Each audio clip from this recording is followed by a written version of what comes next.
Silas e sua família estavam felizes. Finalmente iam morar numa cidade grande. Ali, a pequena filha do casal, Valentina, poderia estudar numa escola boa. E assim que finalmente colocaram tudo no lugar, foram se deitar.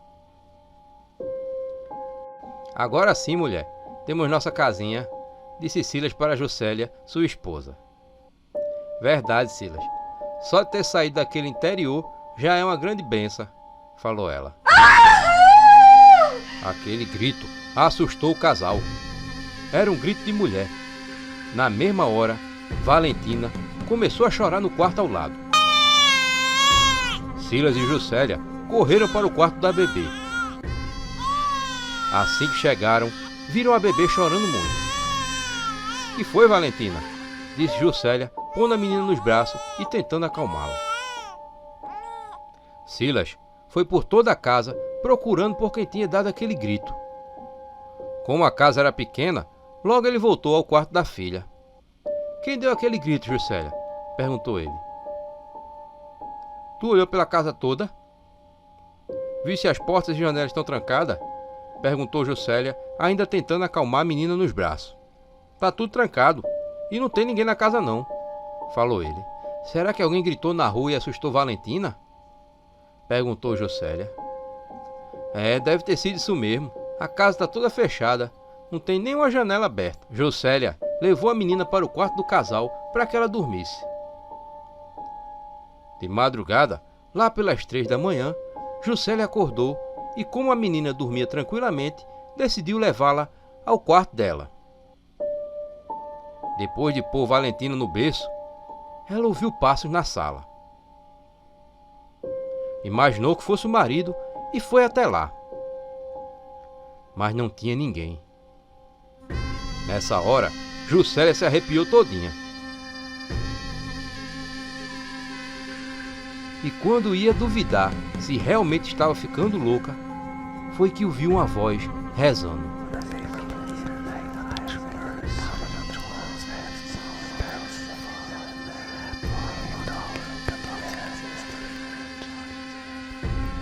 Uma reza estranha, mas quando olhou para o canto da sala mais escuro, percebeu que tinha alguém ali. Parecia um homem de joelhos. Rapidamente acendeu a lâmpada e aquela visagem sumiu. Juscelia estava muito assustada, deixou a luz acesa e foi ao quarto do casal. Uma mulher horrível estava de pé ao lado da cama e acendeu a luz. Foi quando percebeu que a mulher tinha sumido. Na cama, apenas Silas dormia. Silas, tinha uma mulher sentada na cama. E lá na sala, acabei de ver um homem de joelhos, disse ela ao marido. Oxe, aqui no quarto? Perguntou Silas, se levantando.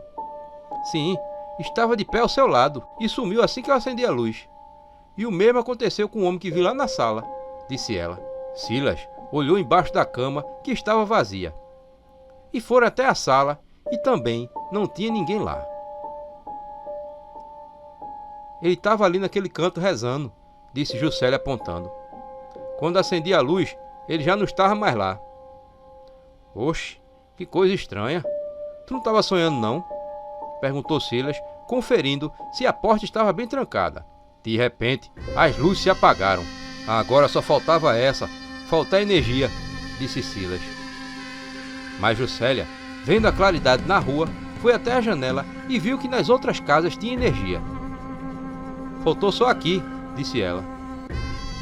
Deve ter dado algum problema na rede da casa, falou Silas.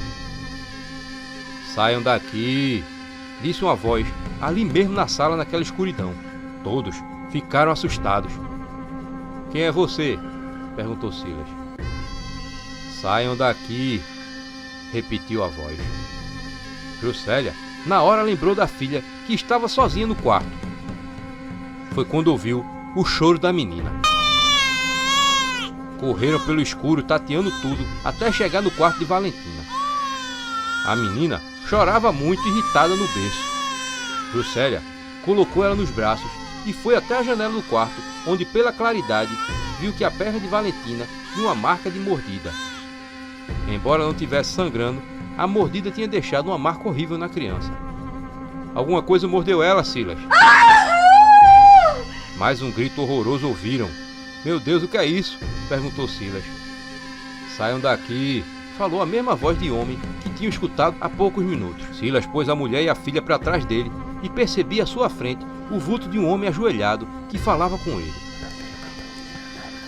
O homem falava uma reza estranha que não dava para entender nada. Foi nessa hora que Silas percebeu que se tratava de algo sobrenatural. Não era um homem vivo, talvez um fantasma ou um demônio. Saiam daqui, repetiu o homem. Nós vamos sair, só não nos faça mal, falou ele, conduzindo de costas a mulher e o filho até a porta. Tudo isso sem tirar os olhos daquele vulto que continuava de joelhos pronunciando aquela estranha reza. Foi de repente que surgiu aquela criatura bizarra. Era uma mulher horrível, com cabelos negros e braços compridos. Rapidamente, Silas conseguiu abrir a porta e fugir. Com aquele barulho e alvoroço, o vizinho do lado acordou e foi quem deu auxílio àquela família. Foi ele também que contou que aquela casa tinha sido palco de um crime terrível alguns anos atrás. Uma mulher tinha matado o marido enquanto ele rezava. A mulher era conhecida por ser uma bruxa. E logo depois do assassinato, ela se matou também.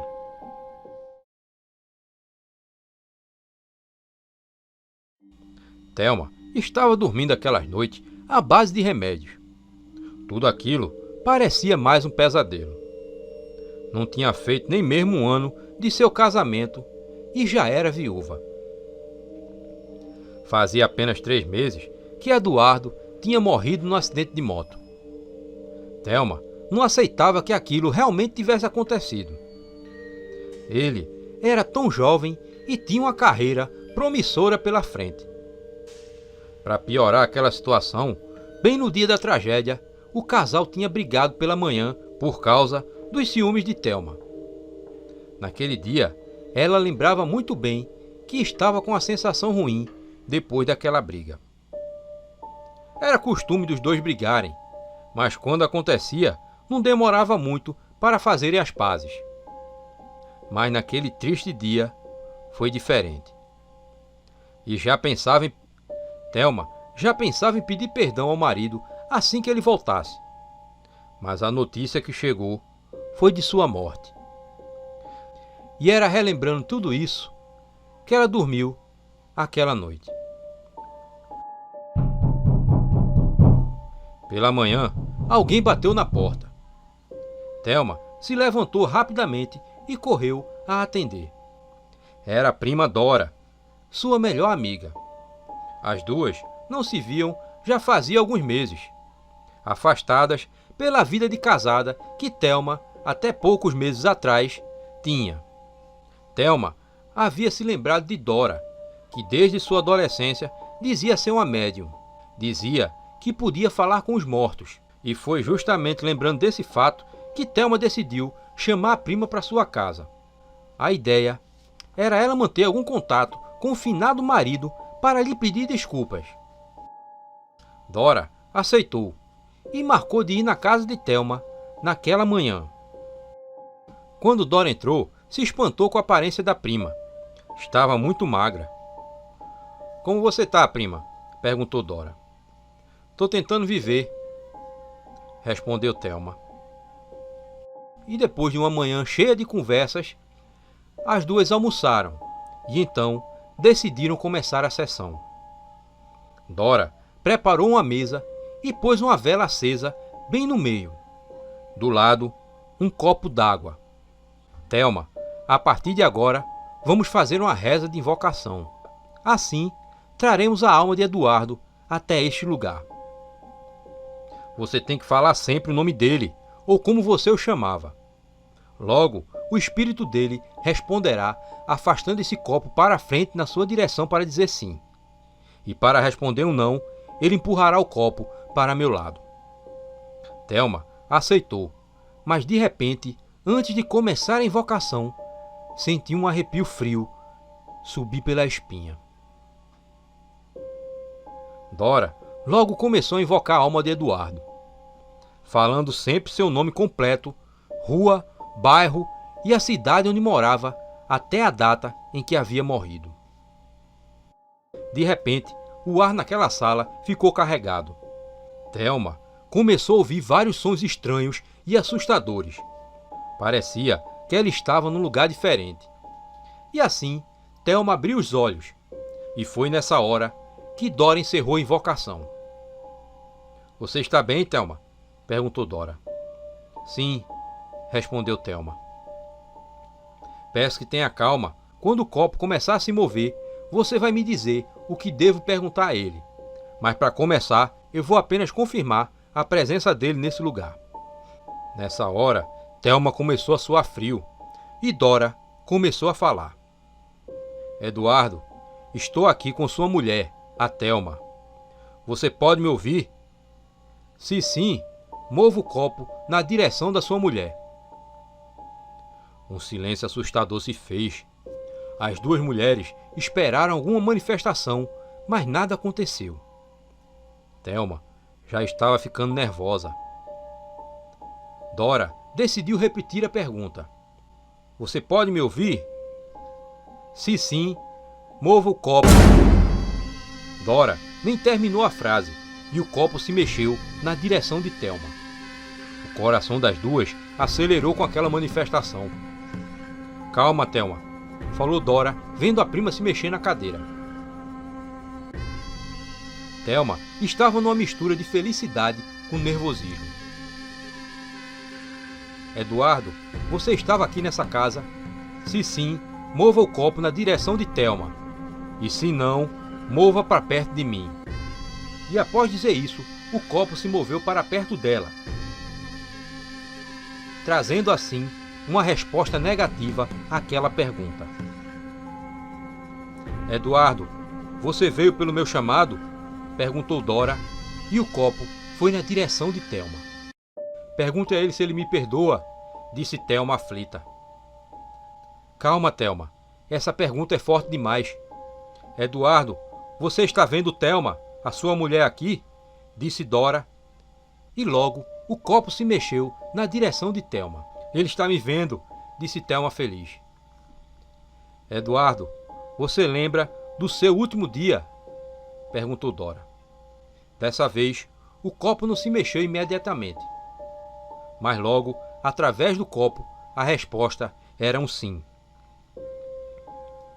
"Diga a ele que estou com saudades e não fico um só minuto sem pensar nele", falava Thelma, enquanto Dora começava a repetir suas palavras para o além. "Pergunto se ele sente minha falta", pediu Thelma. "Eduardo, você sente falta da Thelma?" perguntou Dora. Rapidamente, o copo foi até a direção de Dora. Thelma ficou surpresa com a resposta. "Pergunto se ele me perdoa pela briga daquele dia."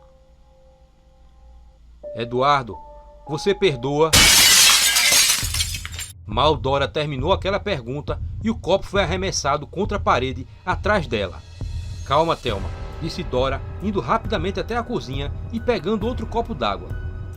O clima de medo tomou conta do lugar. Aquela reação, além de ser negativa, indicava que algo errado estava acontecendo. "Eduardo, não queremos irritar você. Thelma quer apenas pedir desculpas a você. Você a perdoa?" O copo, dessa vez, foi arremessado na cabeça de Dora, que ao receber o impacto, caiu no chão. Thelma correu para acudir a prima. Foi quando deu de cara com aquele vulto negro bem à sua frente. O susto foi tão grande que Thelma caiu e bateu com a cabeça na parede, desmaiando. Quando acordou, estava deitada na cama e Dora lhe trazia um copo d'água. "Tá tudo bem, Thelma. Pode descansar. Eu fechei o portal e enviei a alma de Eduardo de volta ao seu descanso", falou Dora. Naquele fim de tarde, Dora abraçou a prima e foi embora. Thelma estava muito triste. O que ela imaginava que seria um momento mágico acabou virando um pesadelo. Imaginava que Eduardo pudesse entender o desejo dela de pedir desculpas. Um vulto negro passou bem ao lado dela, lhe dando um susto. "É você, Eduardo?" perguntou Thelma, assustada na escuridão. "Sim, sou eu", disse uma voz afetada, estremecendo todo o corpo de Thelma. "Vim falar com você", disse o vulto na escuridão, e diante do silêncio de Thelma, continuou a falar. "Vim dizer que você não precisa do meu perdão. Certa vez, quando a gente começou a brigar, eu acabei me envolvendo com outra pessoa. E por 6 meses, essa pessoa acabou se tornando minha amante. E no dia da minha morte, eu voltava justamente da casa dessa pessoa. Se eu tivesse voltado para casa naquele dia, eu estaria vivo agora", dizia o vulto na escuridão. "Thelma, eu não mereço sua atenção. Continue sua vida, encontre alguém que te valorize. E cuidado com as suas amizades, pois muitas vezes aqueles que te abraçam são os que te apunhalam pelas costas", disse ele. Ao ouvir tudo aquilo do vulto, Thelma percebeu a indireta. O vulto silenciou de vez, mas tudo começava a ficar claro agora. A amante de Eduardo era sua prima Dora. A ligação confidencial na manhã do dia da morte do marido, com certeza, tinha sido dela. A rua em que Eduardo tinha morrido não era a rota de seu trabalho, mas sim perto da casa de sua prima. Por isso, a alma de Eduardo tinha agredido com muita fúria a sua prima Dora. Depois deste dia, a tristeza de Thelma sumiu. Sua mãe e familiares até estranharam aquela mudança. Porém, ela estava livre agora. A felicidade havia voltado para ela. E ela queria viver de verdade. Colaboraram com esse vídeo os seguintes membros: